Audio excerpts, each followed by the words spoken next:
తనకున్న ప్రయోజనాన్ని గుర్తించుకోలేని పాపం వాడి ఖాతాలో వేస్తారు.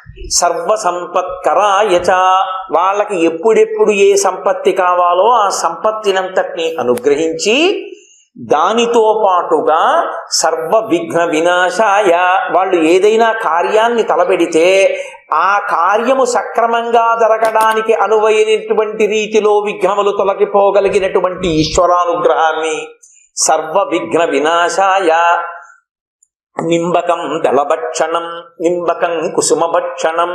ఆ వేప ఆకు కానీ వేప పువ్వు కానీ మొదటి తిథి నాడు ఈశ్వర ప్రసాదంగా ప్రథమయామేస్య, మొట్టమొదటి యామమునందు తీసుకున్నవాడెవరున్నాడో వాడికి అంత ఫలితాన్ని ఇస్తారు.